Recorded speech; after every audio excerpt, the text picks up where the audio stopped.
Bismillahirrahmanirrahim. Assalamualaikum warahmatullahi wabarakatuh. Waalaikumsalam warahmatullahi. Alhamdulillahirabbil alamin wa bihi nasta'in wa ala umuri dunya waddin wassalatu wassalamu ala asyrafil anbiya'i wal mursalin wa ala alihi wa sahbihi ajma'in. Amma ba'du.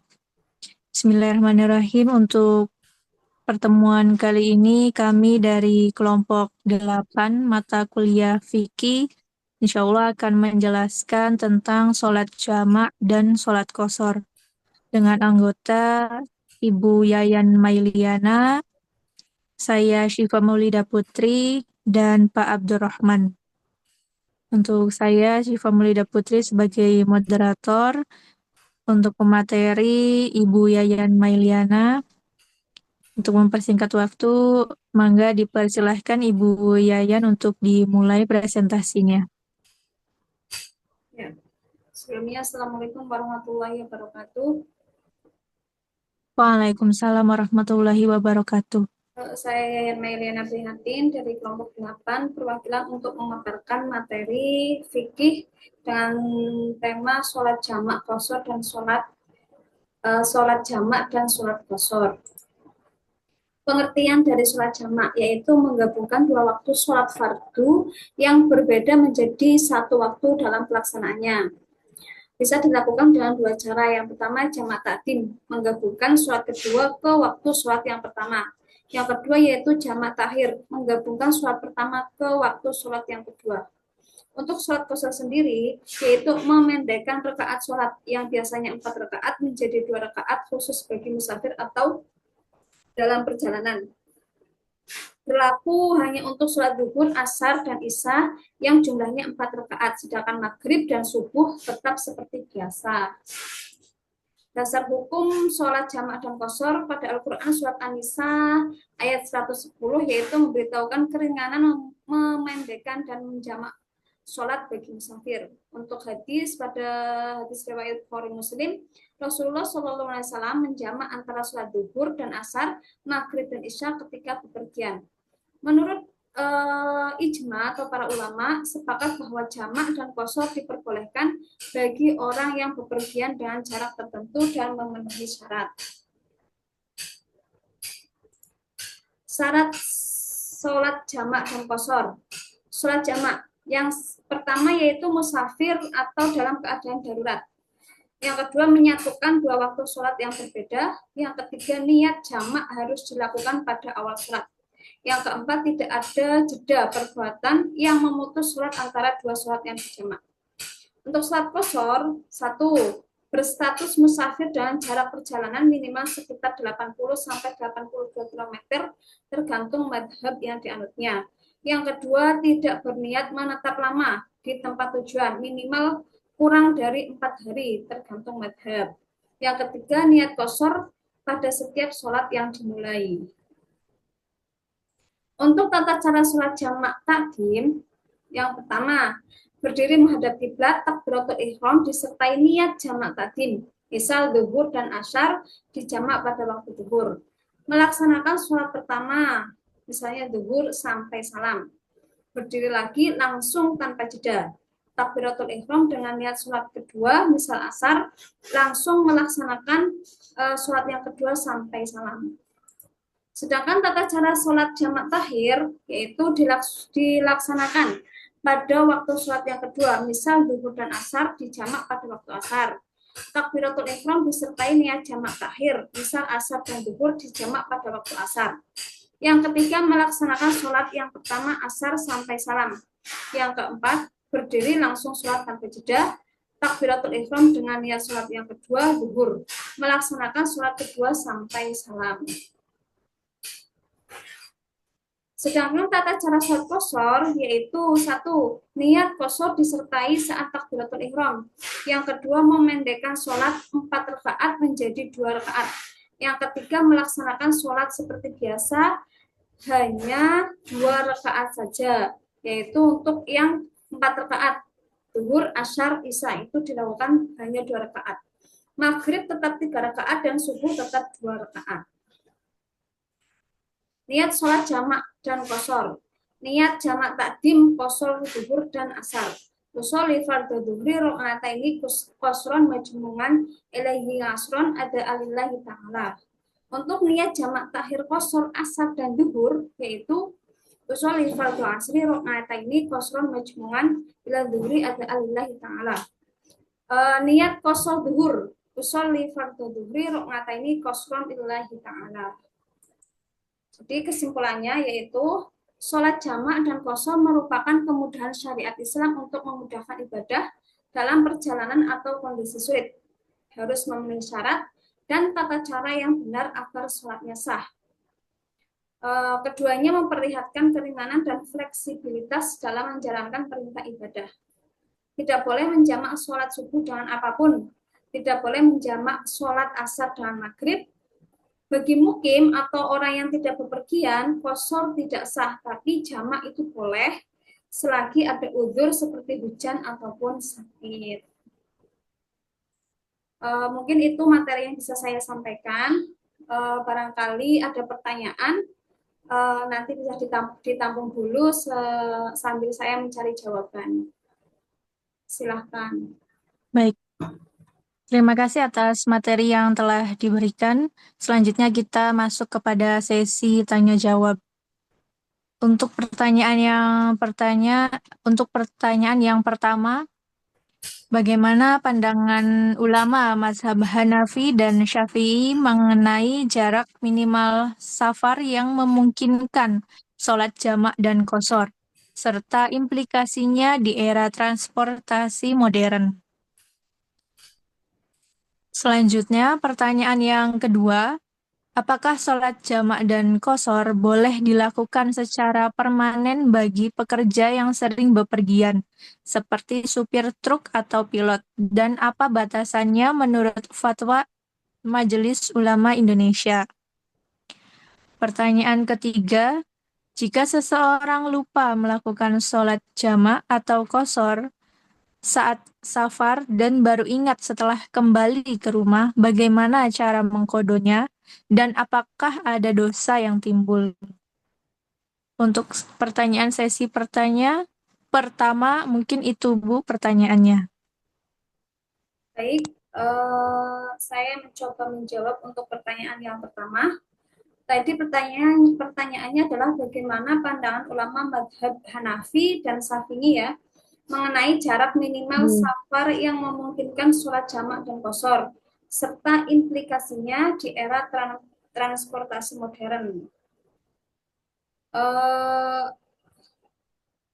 Untuk menjawab pertanyaan itu, menurut mazhab Hanafi menetapkan jarak safar minimal sekitar 80 sampai 89 km berdasarkan interpretasi hadis tentang perjalanan ke Madinah. Sementara dari mazhab Syafi'i sendiri menggunakan 81 km atau sekitar 16 farsah atau 3 hari perjalanan kaki. Berjalan kaki biasa ya, tradisional gitu. Nah, untuk di era modern seperti ini, rukhsah ini tetap berlaku baik itu untuk perjalanan darat, udara, ataupun laut yang melebihi jarak tersebut meskipun dalam waktu tempuhnya sangat singkat, misal dalam penerbangan hanya 1 jam saja. Ulama kontemporer seperti Syekh Ibnu Utsmaini menegaskan bahwa jarak adalah kriteria utama, bukan waktu untuk menghindari penyalahgunaan rukhsah.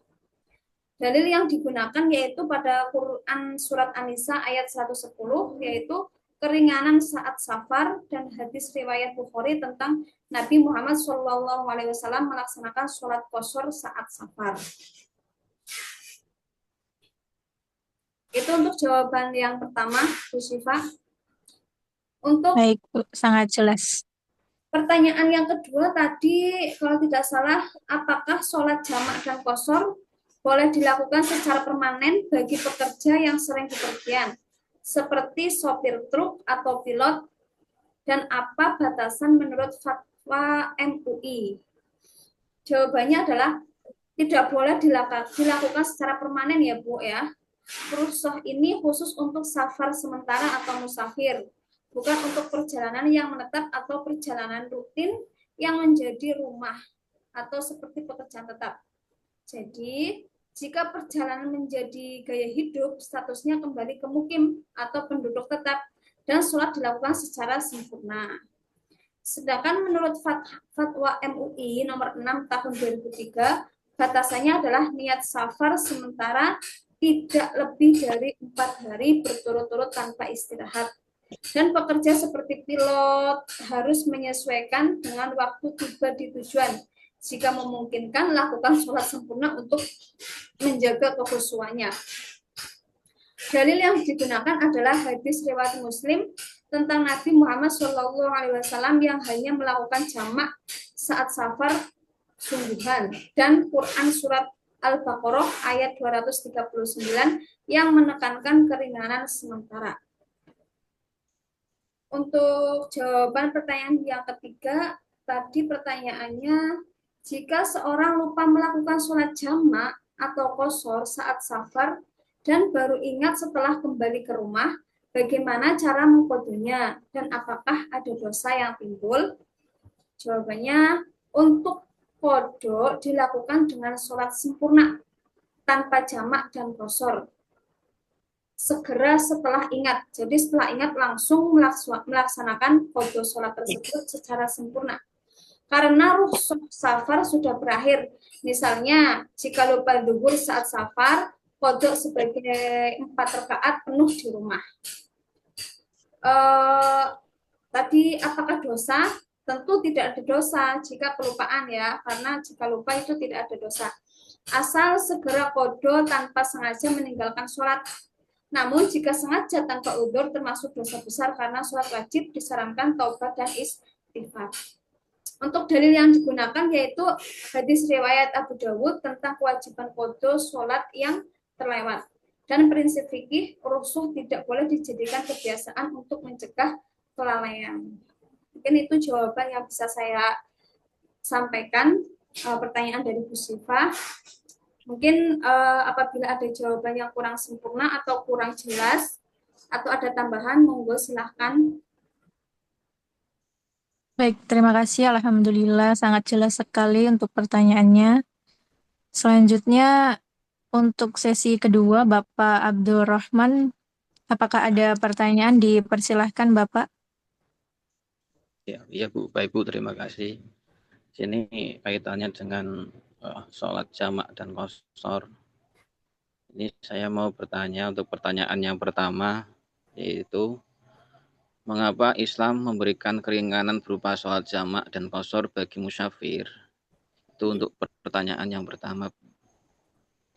Kemudian untuk pertanyaan yang kedua, bagaimana sikap seorang muslim jika melakukan perjalanan jauh dengan kendaraan modern seperti mobil atau pesawat? Apakah tetap boleh jamak dan mengqashar sholat? Kemudian untuk yang ketiga, apa hikmah yang bisa diambil dari adanya ketentuan sholat jamak dan qashar dalam kehidupan modern saat ini? Baik Bu, itu saja. Mungkin 3 pertanyaan itu sudah untuk bisa dijawab Bu. Baik, saya mencoba menjawab pertanyaan dari Pak Abdurrahman. Tadi yang pertama pertanyaannya adalah mengapa Islam memberikan keringanan berupa sholat jamak dan qashar bagi muslim. Begitu nggih Pak ya? Jawaban saya, karena Islam adalah agama yang memudahkan umatnya, bukan mempersulit. Jadi dalam perjalanan, seseorang sering mengalami kelelahan, keterbatasan waktu, dan kondisi yang tidak stabil untuk beribadah secara normal. Maka jamak dan qashar menjadi bentuk rahmat dan fleksibilitas syariat, agar umat tetap bisa menunaikan sholat tanpa meninggalkannya, meski dalam situasi yang sangat sulit. Begitu Pak Abdul. Untuk pertanyaan yang kedua, bagaimana sikap seorang muslim jika melakukan perjalanan jauh dengan kendaraan modern, gitu ya Pak ya, seperti mobil atau pesawat? Apakah tetap boleh jamak dan qashar? Jawabannya ya tetap boleh. Hukum jamak dan qashar tidak ditentukan oleh jenis kendaraan, melainkan oleh jarak dan status sebagai musafir. Meskipun perjalanan terasa nyaman atau cepat selama memenuhi syarat safar, maka sholat boleh dijamak dan dikosor. Intinya bukan nyaman atau tidak nyamannya perjalanan, tapi status safar yang menentukannya. Begitu, Pak. Untuk pertanyaan Oh yang iya, Bu. terakhir, yaitu apa hikmah yang bisa diambil dari adanya ketentuan sholat jamak dan kosor dalam kehidupan modern saat ini? Jawabannya, hikmahnya adalah agar umat Islam menyadari bahwa ibadah bisa dijalankan dengan disiplin dan fleksibel, sekaligus syariat tidak kaku. Ia menyesuaikan dengan keadaan manusia tanpa menghilangkan nilai ibadahnya. Dalam konteks modern, jamak dan kosor mengajarkan nilai efisiensi waktu, kedisiplinan spiritual, dan kemudahan dalam beragama, terutama bagi mereka yang sering bepergian untuk bekerja, berdakwah, atau belajar. Mungkin itu Bapak pertanyaan yang bisa saya jawab. Dari anggota yang lain mungkin apabila mau menambahkan silakan. Baik, bagaimana Pak Abdur dengan jawabannya? Baik, Bu. Terima kasih, Bu. Untuk jawabannya itu sudah cukup mewakili, Bu. Dan bisa dipahami. Terima kasih, Bu, untuk jawabannya. Baik, Bapak. Baik, alhamdulillahirrabbilalamin, kita telah melaksanakan presentasi sholat jamak dan sholat kosor. Terima kasih atas materi yang telah diberikan. Kurang dan lebihnya kami dari kelompok 8 mohon maaf. Wabillahi taufiq wal hidayah. Wassalamualaikum warahmatullahi wabarakatuh. Waalaikumsalam warahmatullahi wabarakatuh.